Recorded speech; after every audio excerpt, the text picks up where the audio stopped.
And welcome to the Jeff Dubay Show. It is a wild Wednesday. We are at Bennett's Chop and Rail House on West 7th. And extremely excited today to be joined by an old friend and a fairly new member of the Minnesota Wild, defenseman Jordan Leopold. Leo, I know this is a little belated, but welcome home. Yeah, thanks. It's been wonderful. It's been a month, I think, tomorrow. But Wow. it's definitely been great. It's been nice to be reunited, number one, with my family, and then number two, to come home, and number three, to be on the Wild, who are doing some great things right now. Well, yeah, that's what I want to talk to you about because, I mean, you've been in the league for, it's hard to believe now, like, 12 years? I mean, it's getting outrageous how fast time is flying by.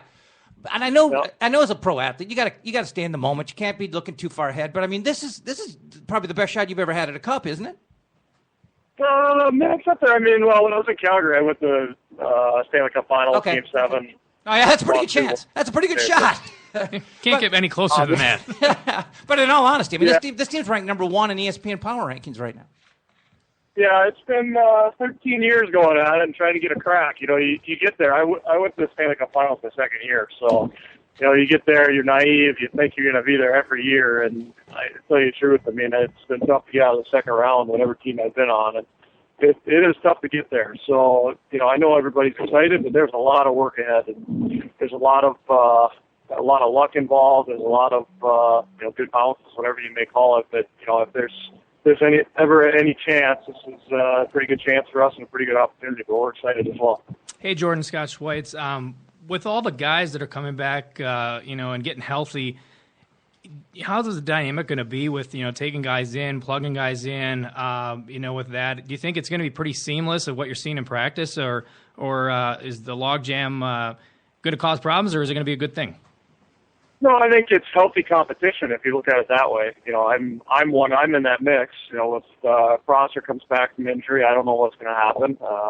There's definitely decisions to be made, but you have to respect what the coaches end up doing and just go with it. We're a team first, and I think we have some pieces that can easily be slotted into any place on any given night, and we have been pretty seamless, you know, in the past few weeks doing that. And guys have stepped in and played big roles and big minutes for us. Yeah, and I guess with people kind of really stepping up, you know, your defensive partner, Matt Dumba, beginning of the year, I guess I would have never thought that he would have come this you know, this far this quick. What is it like to be playing next to the guy who's you know, ripping out howitzers all the time? It's been great. You know, he's 20 years old. I mean, we don't want to forget that. He's got his first sniff of NHL experience, I believe, at 18, and you know, he's been doing whatever it takes to get here. And you know, he's had a little bit of confidence since he's been here. He's playing great. He's doing good things. Is he going to make mistakes? Of course, we all make mistakes. Just a matter of how you deal with it and how you recover from your mistakes is the difference between being a good player and a great player. And you know what? He's got a real long career ahead of him. He just and he's a really good guy. Got a good head on his shoulders, and he's just soaking it all up right now. And you know, the confidence thing is huge. So as long as he stays confident, stays positive, I don't see him slowing down at all. Jordan, this is Tony Dean from Hockey Buzz. My question for you is: past years, your name has been floated to the Minnesota Wild, and this year, the opportunity to come home. I was very impressed with the genuine excitement you had to return here.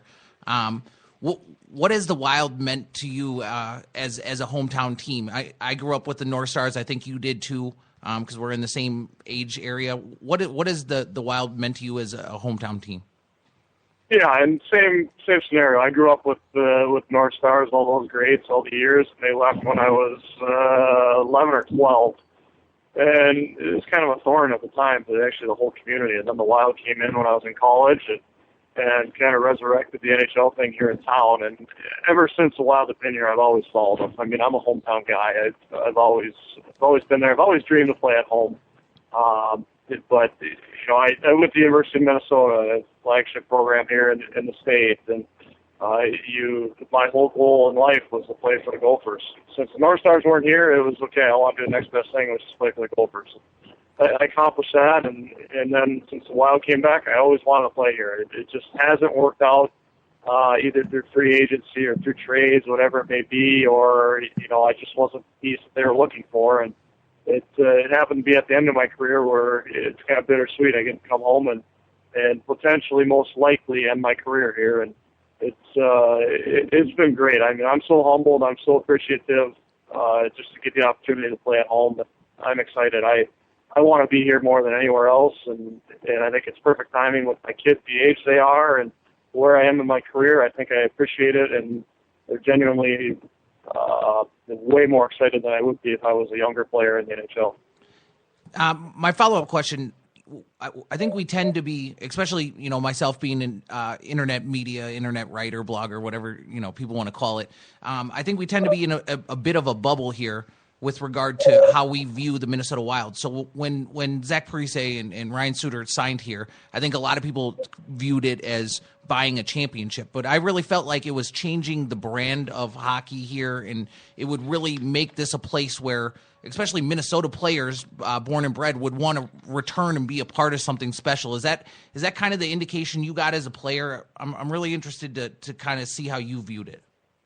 Well, I mean, anytime you sign guys to that amount of term, it shows a commitment, and it really does. And, Zach's a local guy. Did he play for a local team previously? No, other Shattuck. And, Suits is from the Midwest, being Wisconsin, and having college roots there, and knowing, what Minnesota's all about.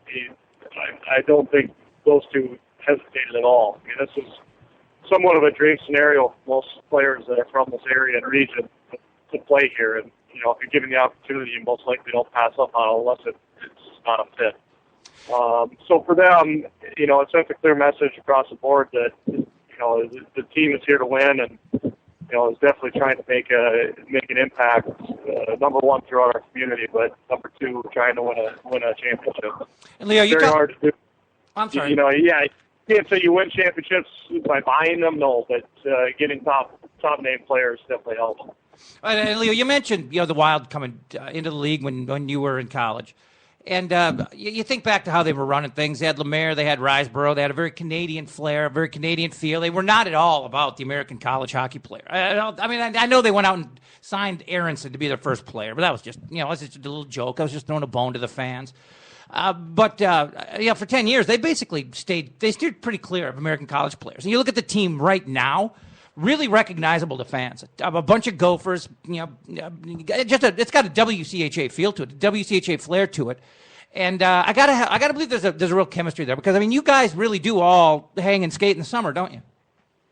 Well, we do. Most of us, we bump into each other, whatever it may be, either at functions or skates. But looking back 13 years ago when I first started, there were not a lot of college guys in the game. There just weren't. I don't know if that's the vision that the Canadian people who are running organizations or whatever it may be, or just a lack of respect. I don't know. But there weren't a lot of college hockey players in the game. I was fortunate enough to play at the United States National Development Program, which kind of changed that whole evolution of the American-born hockey player and maybe is given a little bit more light to what us American players have to offer. And then the NCAA started catching on and so on and so forth. So now even parents in Canada are considering sending their kids to college programs in the States, number one, to get an education, but number two, to play good quality hockey. And I think that's respected throughout the professional leagues now, too, and they've definitely caught on. So I think there's a little bit of that, but, the mentality has changed a little bit, and the type of hockey has changed as well.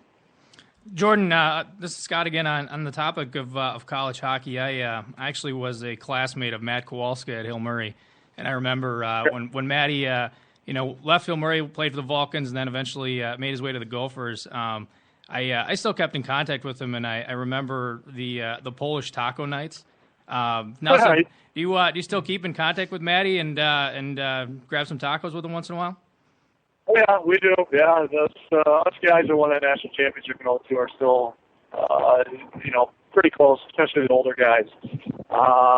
Matty, I golf with him at least once a summer. He lives up in Fergus Falls now, but he's got a couple kids. He's busy. I got 4 kids. I'm busy. All my other buddies have kids. I mean, as you age, it's tougher and tougher to see each other, but we definitely do bump into each other. We share texts, we share emails, and we're in the loop. We know what's going on, so it's always nice to hear that other people have bumped into this guy too. Shooter butt kid. That's what we call him. But no, it's been really nice to keep in touch with these guys over the years. And they're genuinely happy for me too, and hopefully they get to share some of this moment as well. Jordan, this is Tony Dean again. I saw on Twitter Matthew Dumba's got a little locker photo with his best friends from the hometown, and then he's got you in there. How has being the veteran around the 20-year-old kid who has the sky's the limit talent and he's learning it for the first time? How is your role on this team as a veteran on the back end of this defense really helped you to fit into this group? Yeah, I think I'm more of a voice than anything. Talking with Coach Wilson on the back end there, I'm asking him, what do I need to do different? What do you want more of me? And he just likes the way we've gelled as a group. And if something needs to be said, I'll say it. And the other guys will follow. And those guys, all the other 5D that are playing in front of me are going to play a lot more. And they're younger and they're great hockey players, and I respect that. And really, my job is just to compliment these guys and really kind of be another voice out there and contribute when needed, but also guide them as well. I mean, there's with Brodeen, with Dumba, these are young players, and they have a bright future ahead of them. But I mean, if there's any small thing that I can help out, that's what I'm doing. It's interesting, though, you talk about Dumba. He's 14 years younger than me. Wow. And if you've watched Twitter or Instagram, there's been photos of my son who's been at the rink the past 3 days. He's 14 years younger than Matt. That's so funny. there's a big point between the two, and it's kind of funny. But I kind of embarrassed Matt yesterday, talking about that. We had a good chuckle. Hey, there's good stories on the ice, obviously, with the team that makes this kind of a turnaround. Off the ice, we're having great stories. You come home. But the guy that I can't stop being happy for is Devin Dubnyk. I mean, he was on the scrap heap in Arizona. Sean Burke kind of resurrects him a little bit. And 5 teams in 2 years. Yeah, I mean, and he comes here, and Parisi immediately embraces him, puts his family in a home. Not a home, on a house. I don't want to make it sound like he put him in a rest home or something. I mean, he puts his family up in the house, makes him comfortable, welcomes him with open arms. The guy is the toast of the National Hockey League right now. He could run for governor of Minnesota tomorrow and win. I mean, the way this guy's life has changed in the last 3 months, he's got to be just walking on air. I would believe so. I mean, even when I came home, it's a special feeling. I mean, it's I don't know. You can't even put it in words. I mean, for him, number one, his confidence is sky high, and that is probably the biggest factor in anything in hockey. Nobody really talks about it that much, but when you're feeling good about yourself, it doesn't matter. It's relative to life. If you're feeling good about yourself, you're normally doing things pretty well. And he's been on a roll, and really, I think if there's any letdown, he just lets it go by him and says, "I'll get the next one." And really, he's been the backbone of this team and done neat things. I've had the same experience in the past. Mika Kiprusoff, when I played in Calgary our Stanley Cup year, he got traded halfway through the season as well and did the same exact thing. We were win one, lose one, win one, lose one, and all of a sudden he comes in. We win 4 straight. We win 6 straight. We win 8. And it just totally put life into us, and everybody in front of himself and all of us players just started building confidence as well, knowing the goalie has got our back at all times, and we're gonna win things maybe when we shouldn't, but that's how you win as a team. Hey, and in closing for you, Leo, as a former North Star fan, it's got to be kind of cool for you that the regular season is probably going to come down to a game at Chicago against the Blackhawks. Yeah, it could. I mean, there's wild things every year that end up happening. I remember I was in St. Louis last year, and we were potentially slotted to play the Wild, and we lost. I think we ended up losing 6 straight, and we lost that position and moved down the standings, and we ended up getting Chicago. And tough opponent first round, obviously, but whatever happens, and things happen for reasons. And to be the best, you got to beat the best as well. And whatever it may be, I think we're up to the challenge right now. Leo, we really appreciate the time today. It's great to have you back, and it's great to hear from you on a personal level as well. So good luck. Hey, by the way, have you talked about anything beyond this year yet? Getting what? What's that? Have you talked about anything beyond this year with this franchise? No, I haven't. I think that will all take care of itself.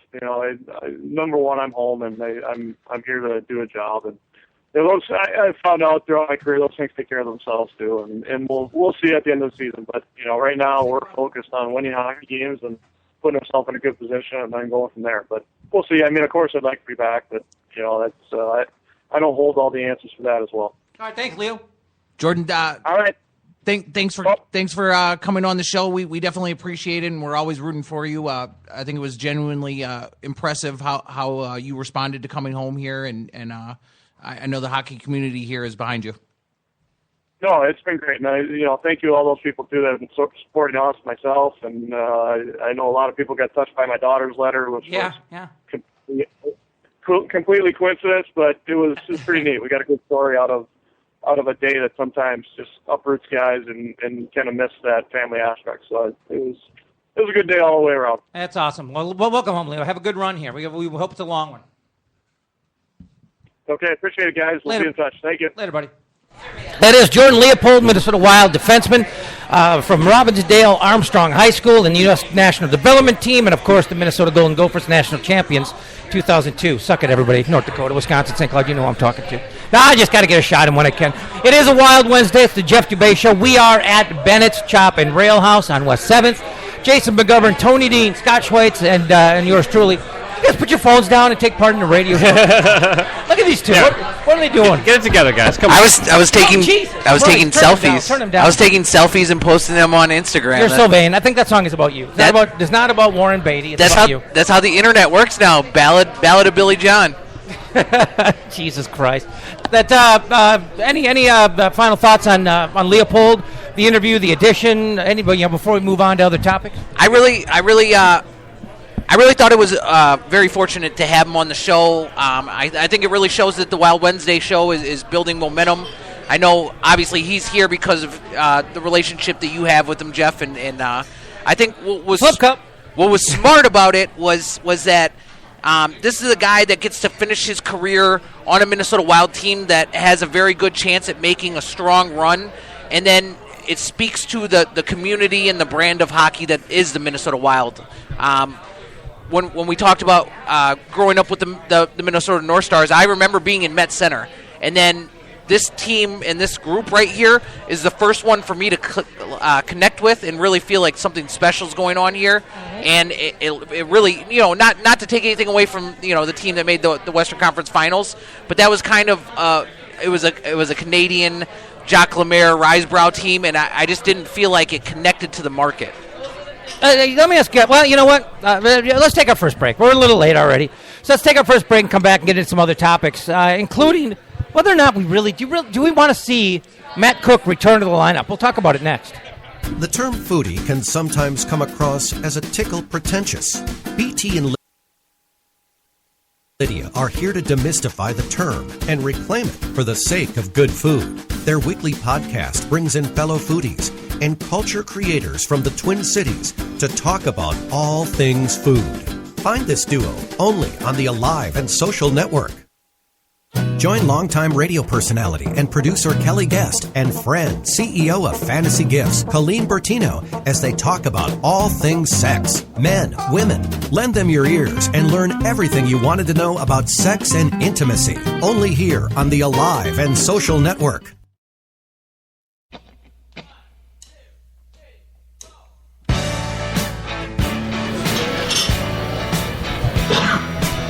Did that promo just say your show is about sex and intimacy? Because I've been on that show and I'm a little grossed out right now. I mean, I felt like I was sex and intimacy. Not when I was on. I was intimate on your show, but I had no sex. I'm just creeped out right now. Mostly because my wife is pregnant and I'm married. That's why there's no sex. Oh my God! And she's sitting behind. And she's right there. And she has a speaker. If I would have known that appearing on Jason's show had anything to do with sex and intimacy, I would have said no. No, that's the great no means sex no. cast, No my means show. no. God. Don't you forget no means no. Oh, that was about the sex cast? Yeah, that ain't my show. Oh, I man. thought it was the pube cast. I like that we now. just false Come on accusationed your show in front of you. He has headphones. He has a microphone. Well, I didn't realize you missed know that much. I didn't realize you totally did not listen to that promo at all. Well, no, you that's just heard sex and went, when you're doing radio or whatever, or a reasonable facsimile of as we are now. Puffy. Commercial breaks. they're your oasis. That's you take the headphones off, you stretch the legs, you take a breath. You don't listen intently to the spots. I mean, we hope the listeners do. I don't. That's not my job.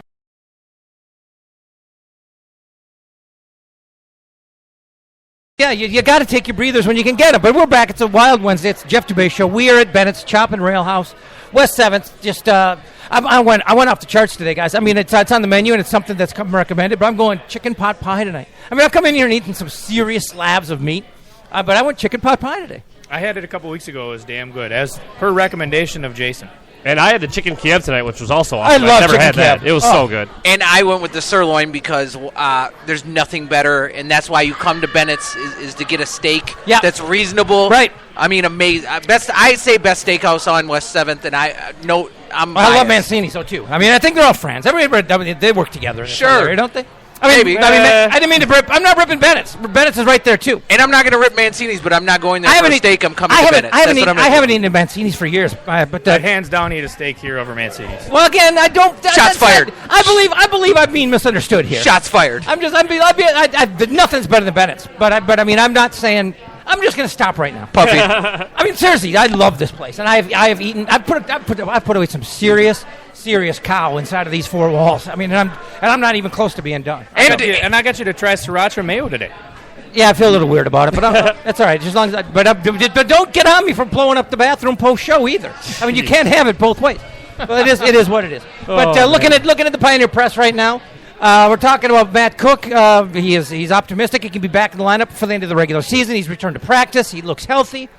Where's he going to play? Who do you sit for Matt Cook? You know, I think last year Matt Cook added this element of energy and grittiness and veteran leadership, and I think that he played a lot more hockey than people gave him credit for. I think he had this universal reputation as a goon, and I hated Matt Cook when he played for the Canucks. The knee hit last year in the playoffs, by the way, was not. He was rightfully penalized, rightfully suspended. Yes. But it was not something he did on purpose. It was a devastating play by a guy with a bad reputation that wasn't looking to destroy that kid. Right. The kid looked to avoid the hit, and then they went knee to knee. Yeah, I mean, it was not indicative of Matt Cook's former persona. The other thing is the Avalanche are Bush League, so I cry no tears for them ever. Exactly. Even though Tyson Berry is a good kid. Look at those lobster tails. My God, I just got a little erection. Outstanding. I'm serious. Puffy. Did you see that? Puffy. Oh my God. I love a little tail. So I think with Matt Cook coming back, I think that he and the rest of the team kind of understands that there might not be a spot for him, so he's going to have to be a guy that just... No, he's going to have to injure somebody in practice. Yes. I mean, head on a swivel, right? Head on a swivel. Like that thug in the beginning of Youngblood, with the beard. Oh. Well, I mean, I would say I'm going old school. The hit in Colorado was basically, they're going to continue to talk about that hit in Colorado, just like the Wild talked about the Andrew Burnett goal until there was a replacement for the Andrew Burnett goal. I mean, they're going to constantly go back to that every time until something else happens. I mean, it's ridiculous. But I agree. I don't know what he's exactly going to bring to the team and who's he going to be able to replace. I mean, granted, if he has a fresh set of legs and he's healthy and he could obviously then tag in on certain nights if we have some guys that are banged up, maybe. But I don't see exactly where you could put him aside from a fourth line. Hey, I can't see how this would be a bad thing. But how weird is it right now for this team that's had the schedule that they've had to be sitting around for 4 days? I mean, could it throw them off a little, or is it? I mean, I think it's a positive.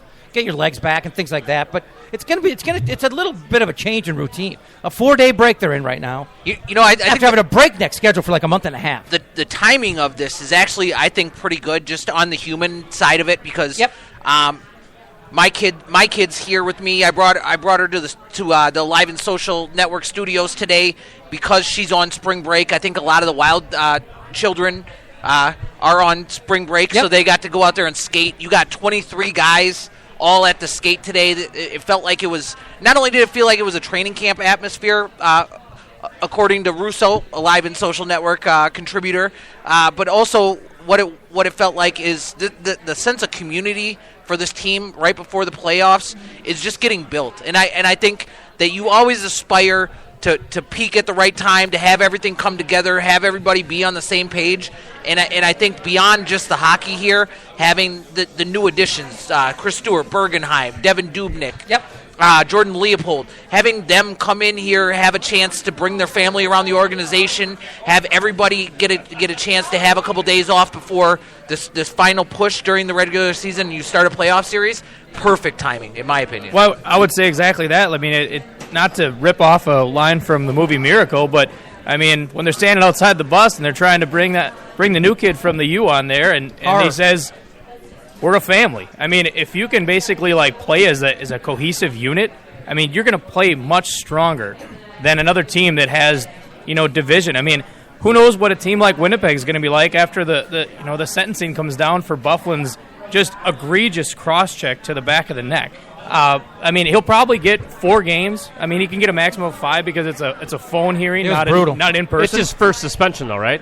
That would shock me. He's got a history of being a dirty player. He's a good one. I mean, he's never been suspended. But the point, a dirty player or a physical guy that takes shots at people. Like, obviously not dirty because he's never been suspended. Oglethorpe. Well, to me, he's almost he's really not that different than Bertuzzi. Bertuzzi was a skilled guy, as big as he was, who made one really egregious mistake. That's sure. I mean, they're not that. Well, you have to have control. I mean, the guy's in a completely vulnerable position, and you agree. just cross-check him in the back of the neck. You could Byfuglien snap his cervical spine. What Byfuglien did was had more intent behind it than anything Bertuzzi ever did. Absolutely. I mean, the guy is literally like, in like the prayer pose, like on his knees, like on the ice. He is hacking at the goalie still, though. I mean, that is why he still did it. can't. No, I'm not explaining it. I'm not like trying to explain it away. I'm just saying that at least if he's 6 inches lower, nobody even talks about it, it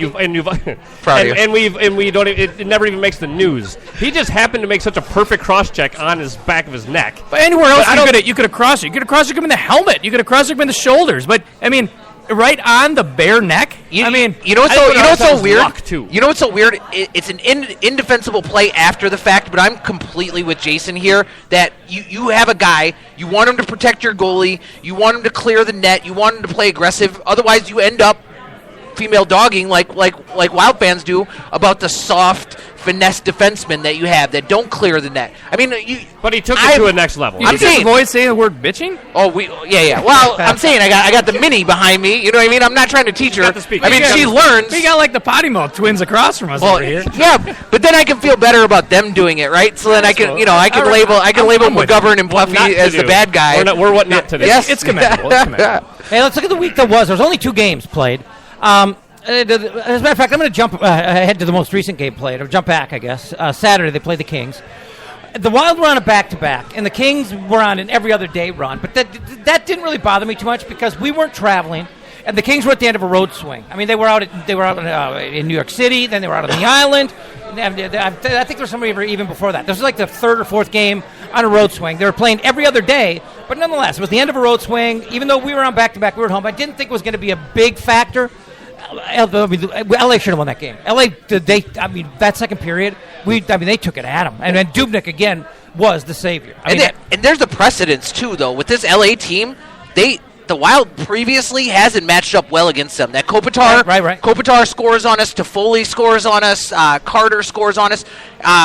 Myself and my uncle Marty, we went to that game after a Wild Wednesday at Burger Mo's that the Kings chased Kemper out of there, and they damn near chased Backstrom out of there. It was about to be Bob Mason in net or somebody, because this Kings team, I mean, they're the defending champs. They were as hot as anybody. I thought of those 2 games, I believed we would beat Calgary, and then I thought the Kings game was a trap game.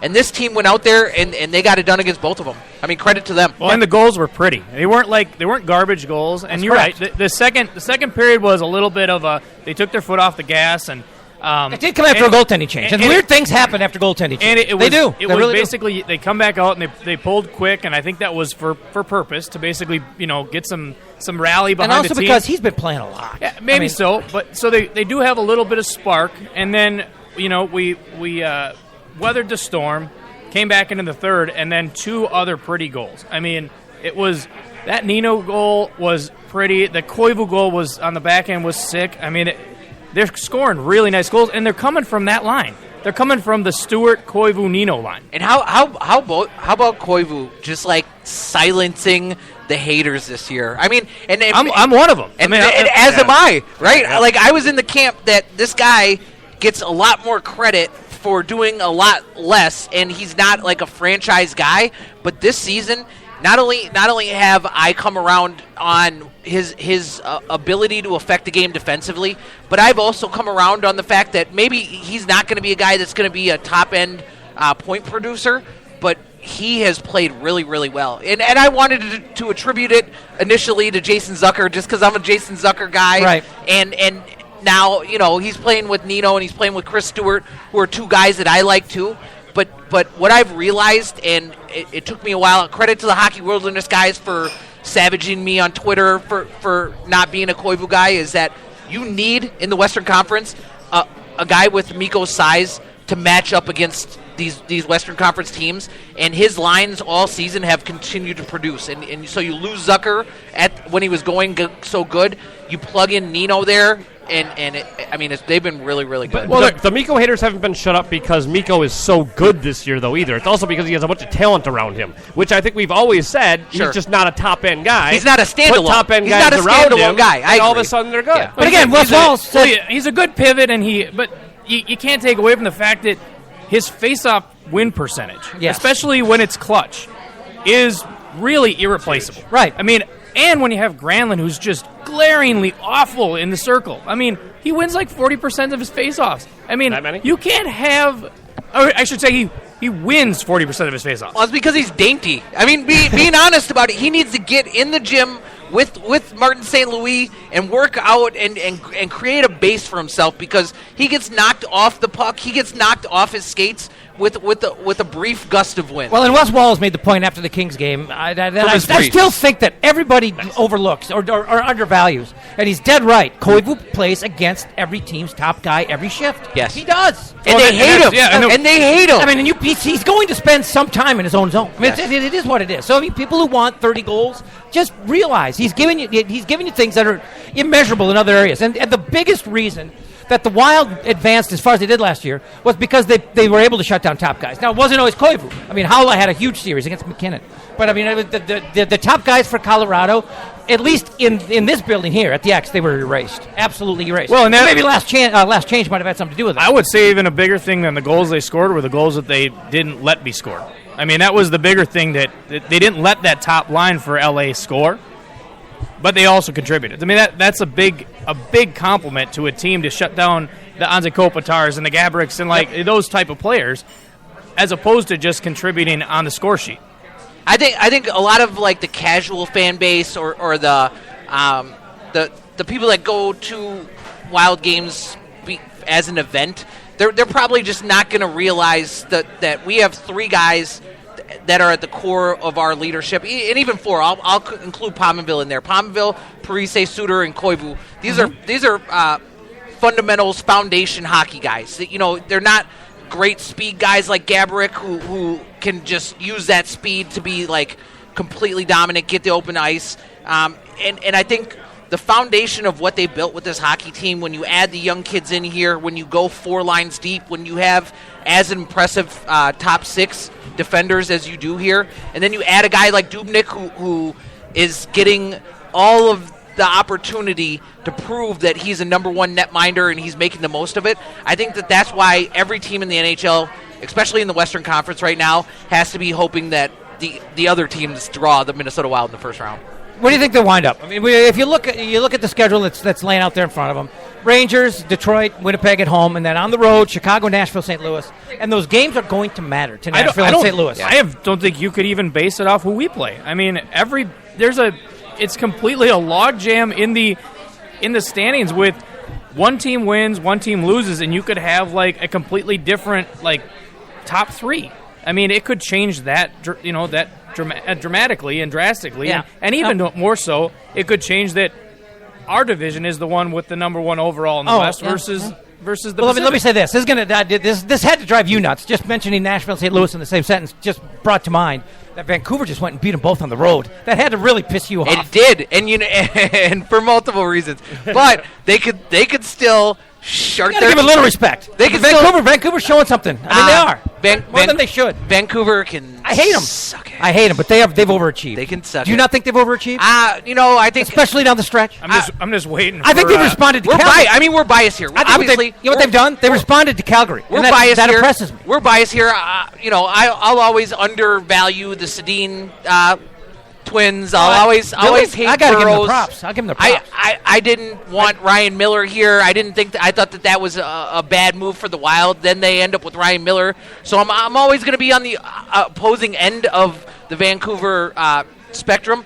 I still think that they can falter, but 100%.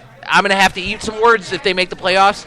I think the Wild. They're going to make the playoffs. It's just a matter of how well they're going to do. And you basically have Ryan Miller. So there's no guarantee. You're waiting for that shoe to drop. They're not 100% in. No way. They're not 100% in. The Flames and the Kings could still leapfrog them in the standings.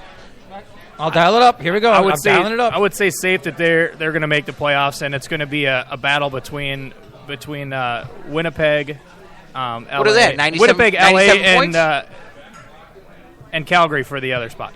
Who are you asking? Vancouver? They're at 95. 95? We're tied with them. And where's the Flames? Here, you idiots. The Flames are at 91. Here, you idiots. I told you.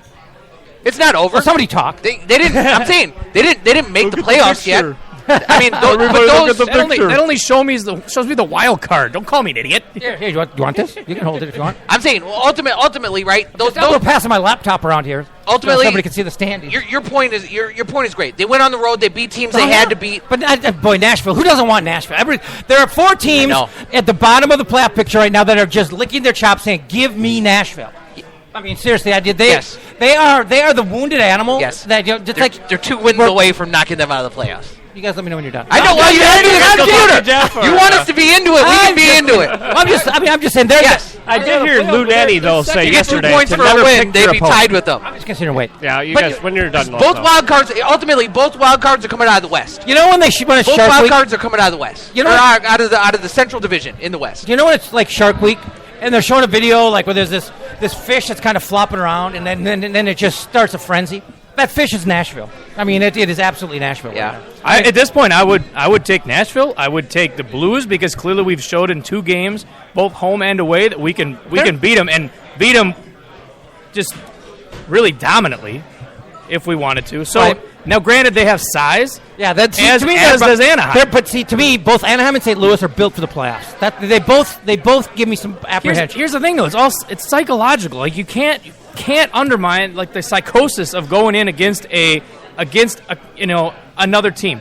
Chicago, I swear, it's in our head. Chicago is in our head, and they're going to get in there and they're going to be like, they beat us the past 2 years. Like, it's going to be in the back of the mind. Right. If you go in with confidence, like, hey, we just beat the Blues twice. If they beat them a 3rd time, damn right you want them all day. And you know what? With the addition of Stewart, and the fact that Coyle is playing bigger, I mean, he's playing a bigger game, I think. I mean, Stewart's made the whole team play bigger. I do think we are better equipped to play St. Louis than we have been in the past. I think that is true. I think Coyle has benefited from having a role that he knows that he's going to be locked into. I think he bounced around. He bounced around at center. He bounced around the lines. He's playing with guys. When you play with Parise, it's a different than playing with the guys on the Koivu line.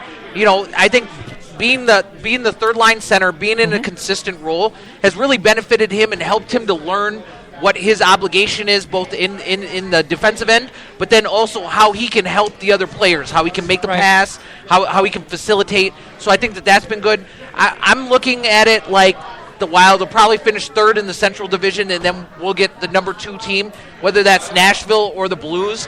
I'm thinking that I don't care either one because they've proven that they can beat them, and they've proven that they're not going to push us around. I think the addition of Chris Stewart, especially for that Blues matchup, has been really, really good for us because when he scored that breakaway goal and he got to skate past their bench, he was looking at them like, you dumped me, I'm going to make you pay. Well, and it's the same thing on the other side when you're playing teams. I mean, you're in their head as well.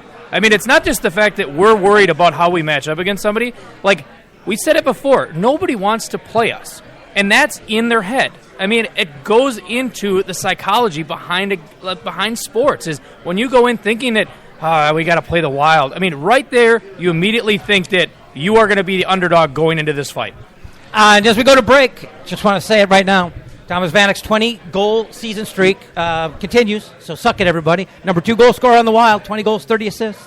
Us Vanek apologists look very good right now. We look very It's funny how he good. thinks he's an apologist. I like to call him a flip-flopper. Yes, thank you. I've never savaged Thomas Vanek one time this year. You said he was lost his stride. He has. I don't think he has. Oh, you ask him. He's settled. Get him back on the show. Basically, he's done is he's settled into a role that like fits him. I'm getting sweaty. He talked about not being able to It's eat, the sriracha. eat during the season. He knows. He's 30 years old. You get fat. What are we talking about? Dude, I'm 47. I'm skinny, never been skinnier. I don't know. I got a photo here I didn't send out because I want to hurt your feelings. Wow, what a dick. Let's take a break.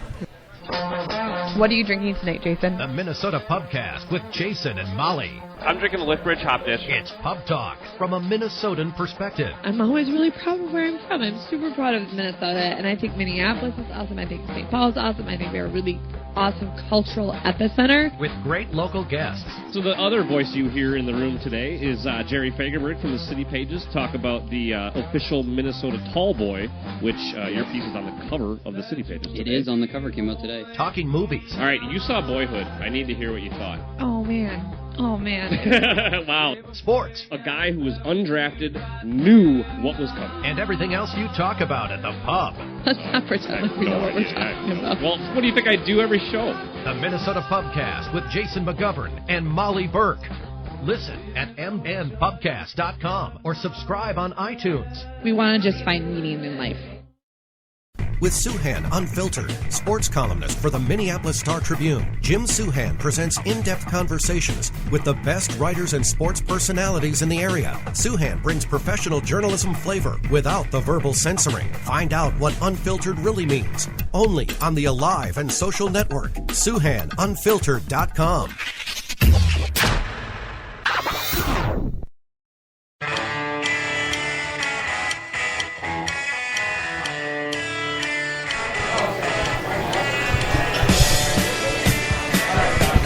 We're back.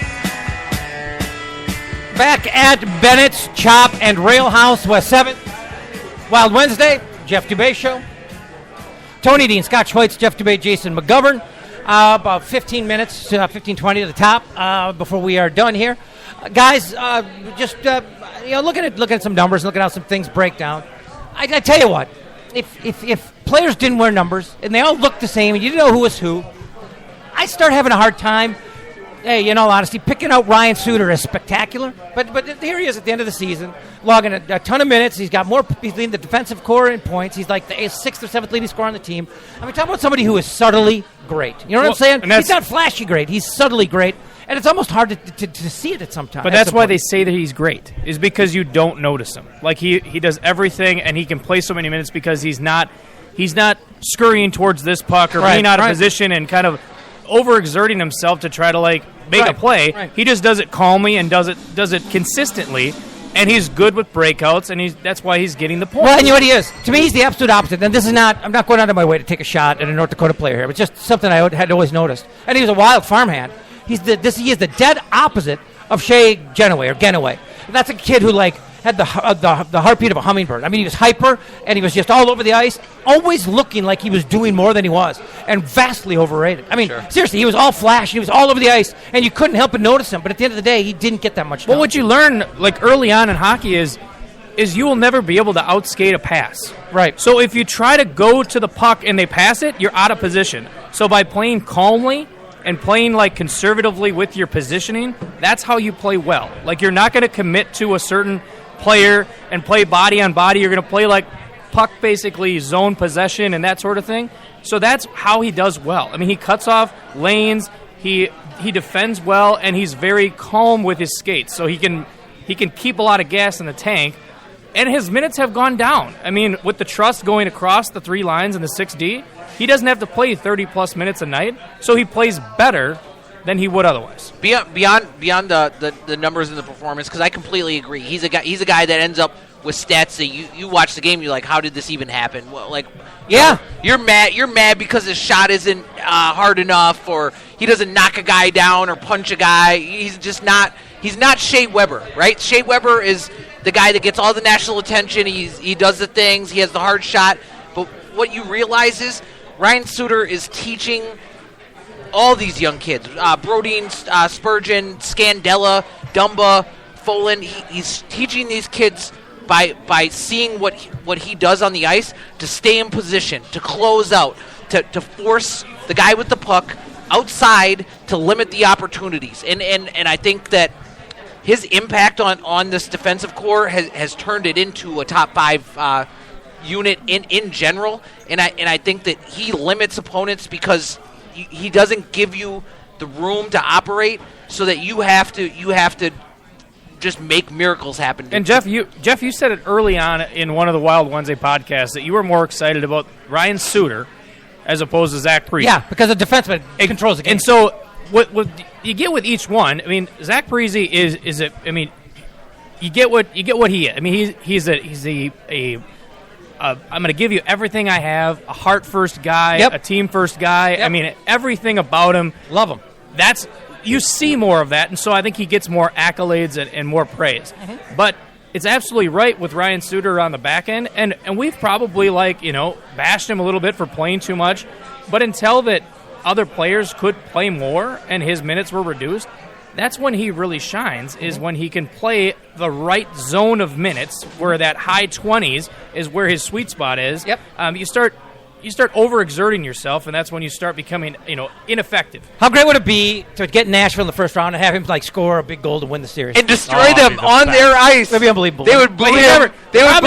He'd never do it. Like, I'd love it if he did it, and then he put the arms up in the air and how do you like me now? Hold his hand up to his ear like Kessel in Madison. Oh my God! It was my favorite moment ever in Madison. And oh God, it was good. I mean, there's a very good opportunity though. The way the season trends, we could be in Nashville. They could be the host, and he could end up ousting them on their own ice. And this year, they've been feeling very, very special there. It's Smashville, and they felt like this is their season. And what better revenge for the way that they've acted since he had the opportunity to come back to the Minnesota Wild, come back to the Midwest. That would be a great storyline. We've been talking about what happens when guys get healthy and guys come back and the lineup starts getting a little crowded. If morning skate today was an indication, Howla might be sitting. How do we feel about that? And I know it's hard to defend him. He hasn't had a great year. But you also remember what he did this time last year. And we talked about it off air. And if he's sitting so somebody like Schrader can go in and play it, I think that makes sense. If you're going to basically take a guy out and put a guy in that have similar qualities, and Schrader has shown that when he comes in after sitting for a while, he comes in a full head of steam. He's got energy. And he basically produces and adds to the not as good a two-way player to the scoring chart. Not as good in his own end. I mean, and Howla has played well on the penalty kill. I mean, that's when you talk about logjam. You don't know who you're gonna. Are you gonna have Howla in there? You got Brodziak, you got Carter, you got a number of guys that can play different roles. Bergenheim, you got Bergenheim with a bigger body. I mean, I think the nice thing about having this, I mean, if you want to call it an abundance of riches that you have depth with, you can basically pick your lineup depending on who your opponent is. If you need to be bigger, you be bigger. If you need to be more skilled and fast, you be skilled and fast. And you need that in the playoffs, right? It's nice to be able to have adaptability in your lineup. It's definitely going to be a next man up mentality. Even when we had Jordan Leopold on today, I thought it was very telling when he said, "There's no guarantees for me, even though I'm a respected veteran. I'm a hometown guy. I just came here." He's got all of the good stories around him. There's no guarantees that he's going to be in the top 6 defensemen. He even admitted today that there's a possibility he could sit too for a guy. And the possibility of Prosser coming back and Leopold being out of the lineup just kind of shows that this team gets it. This team knows that it's going to be a next man up mentality.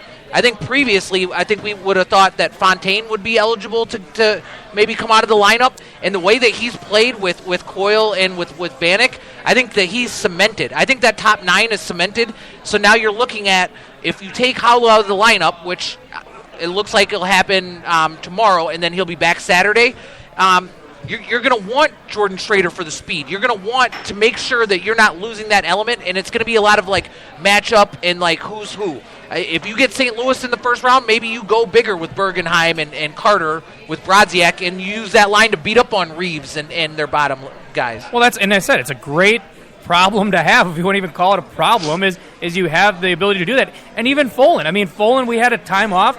They sent him back down so he can get some ice time. I mean, they want to get him in games and get him playing, but I can guarantee you this is not the last we've seen of him. We're going to bring him back up. And to your point about what Leopold said this morning, I mean, I would not be a fan of bringing Prosser in unless there's an issue with our people. I mean, unless there's a health issue or some sort of nagging injury or somebody wants some maintenance time, there's no reason to bring him in. Even though he did play better before he got injured, I don't think he's the guy that...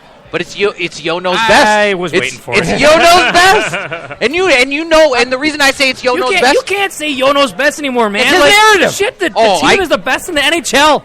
I definitely can say Yo knows best, and you know why? Because he's going to go back to Prosser. He's going to go back to Prosser. No matter what your opinion is, he's going to go back to Prosser. And I don't disagree with you. I don't know if he will. I'd rather have Leo or Folan in there than Prosser, but he's going back to Prosser. I think in the playoffs he's going to want experience. I think he's going to want, especially with paired next to Dumba, he's not going to want. I think he's going to want experience next to Dumba. I'm saying that they have Prosser playing top 4 defenseman minutes earlier this season. They had to with injury over Dumba, over Folan. That's until Dumba showed what he had. And it was not the playoffs. Sure, it was not the playoffs. And until Dumba could show what he had, and basically wasn't afraid of being safe, then you didn't see what his true colors were. And you know what? Scandella wasn't even Scandella back then. I mean, he's a different player now. But anyway, until he deviates, though, until he doesn't put Prosser in over Leopold, over Folan, right? I'll always be able to say Yo knows best because I know where he defaults. Hey, how do you feel about the fact that the most important game of the remaining 6, Chicago, is back-to-back with travel? It's our only back-to-back. It's back-to-back with travel. And of the 6, it's the one you got to have. Is it there or is it here? It's at Chicago. You're home from Winnipeg on Monday. You're at Chicago Tuesday. It's not a transatlantic flight. All we do is win on the road, so what does it matter? But again, I mean, we go on the road, and we basically, on these back-to-backs, and we basically rope-a-dope and ask Dubnik to make 17 first-period saves, and then we get our feet and get our legs. This is Chicago. I'm not sure that you can go into Chicago and win that way. I mean, what other choice do you have? Well, you don't. You have no choice. You don't have a choice, but... Well, no, I'm not saying can we get the schedule changed. I'm saying how tough is this going to be? No, what other choice do you have? I mean, Dubnik's going to play regardless. I mean, of course. But... That's not the question. The question is how hard will this be for them? I mean, that is the game that gets you either into home ice or not. I think the only difficult part about it, because we've shown that it doesn't matter who we're playing the back-to-back against, that we can win. Doesn't matter if it's home. Doesn't matter if it's on the road. But you think we're Chicago is going to be. We should change the logo to an S. Chicago's the factor. Savior. Chicago's the factor, though. If it's in their head that Chicago has our number, maybe we don't play as well as we would. However, the last time we played Chicago here, we beat up on them pretty good. So yeah. I mean, so I don't. And if I heard a funny stat today, if we win out, road wins, we will take the NHL record for like streaks of road wins. Really? So it's kind of like that is funny. It's kind of like a special thing that from the All-Star break, considering like what we did early in the season. It's bizarre, but I mean, it's still a Disney movie. And we looked at the we're the Mighty Ducks. We looked at the I like that on Twitter. but we looked at the schedule last week and we were like, we got all these like playoff teams, whatever. But I stand by what I said before. I love that. I don't want to play some scab team. I don't want to play some team that we're gonna like be able to take our foot off the gas. I want to go into the playoffs just like all pistons firing. Yep. Right. So it doesn't matter who we're gonna play against. That they're like, we just swept through whoever. Who's next? Like, I think it's certainly relevant to expect some hedging, though. I mean, what we've seen last year and even the year before, when it gets down to crunch time, a lot of these teams are going to hedge. So if you end up with a tie, 9 minutes left, 6 minutes left in the third, these teams are going to play for a tie to get that point. And I think a lot of people have talked about the NHL needs to fix the point system, and I think no doubt about this next stretch of games, you're going to see a lot of teams hedge to at least get a point so that they can back their way into the playoffs. Even if they're not winning, even if you're not winning in a shootout, if you end up with 3-point games, which is going to happen down the stretch. We're on pace for the most 3-point games in history. Good. Great stat. sport. Great sport. Yeah, way to dig. Way to dig. And that's what I expect to see down the stretch here is I think a lot of these teams are going to be hedging. And aggressive play by the Wild has won us some games here, but I hope that we don't give away that 1 point. I hope that we're not allowing teams to back their way into the playoffs.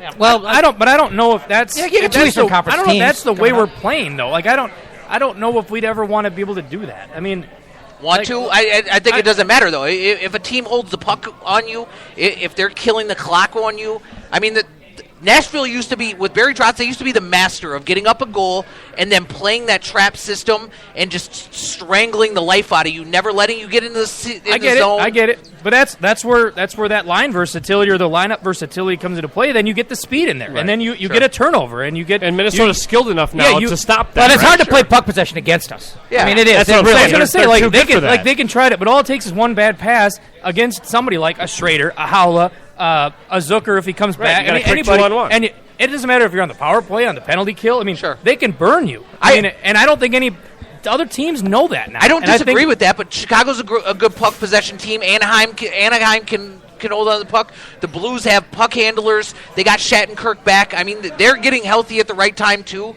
and they have big bodies. So it's ultimately they got goaltending issues though. Well, sure, and you know what? Everybody has goaltending. I mean, the Wild had goaltending issues till the savior. So and we haven't seen him in the playoffs yet. He has no playoff credibility at all. And then that's the one argument about Dubnyk that I believe is very relevant, is that he has no playoff credibility in comparison to a guy like Carey Price, in comparison to the other top tenders. It might be a factor, but I mean the way he's playing, I can't imagine it would be. I mean the guy's playing so loose, and everybody on the team and everything I've read basically says how loose he's playing. Puffy. I don't know if it would affect him. I mean, I think he's on this incredible run that maybe he's just got that chip on his shoulder. It's like, I'm going to see this thing all the way through, and I don't care who we're playing. I'm going to play the same way. I'm bought in. I think they're winning the cup, but I'm just saying. Whoa, that was nice. Why wouldn't you? I like. Why wouldn't you think that they're? I mean, everything's come together for this team. 8-1 odds in Vegas. Yeah, they're as good as anybody. Everything's come together for this team. They not only are they winning hockey, but they have the sense of community. This team stands up for each other. You got the big brother and Chris Stewart. Yeah, he's not taking no mess in the playoffs. Yeah. You got Dumba, who stirs it up too, and they love this kid. I mean, this kid is new energy. He's fun. He's taking selfies with Uncle Leo with his day one homies and putting it on Instagram. I mean, everything that you want out of a team and a group and a community, it's represented. You have the quiet leaders. You have the leaders by example. You have the young talent. You might mess around and get Jason Zucker back, and he is electric. I mean, I think that this team has the potential. I think going forward, this is going to be a fun run, and I'm very excited that the Wild Wednesday show is here, and we have this momentum on Monday, right? Taking a shuttle from Bennett's. You want to talk about that? Oh, yeah, I forgot about that. We will be here Monday for a special show. We got what's the game that night? It's the final game of the season against the Winnipeg Jets, and you're going to that game. I'm going to the game, and taking the shuttle. I hope I won't see Buffalo. Come down to Bennett's, right? Be down here. We'll have the Wild Wednesday crew down here take the shuttle to the game. Ask Joe if he can drive the bus. He loves it. Let's give some business to these Jets fans that come down and want to prove that they're the coolest fans in the league. Be drunk on bullshit. No Jets, no. I love it. That's the perfect note to close it on. Thanks again to Joe Bennett and the folks here at Bennett's Chop and Rail House West 7th. Get down here, check it out. There's just a fantastic menu. I mean, we've been eating steaks, chops, chicken pot pie. They've got it all. Get down here, try it out. Thanks to Jason McGovern, Tony Dean, Scott Schweitz. I'm Jeff Dubay, and you have listened to Wild Wednesday.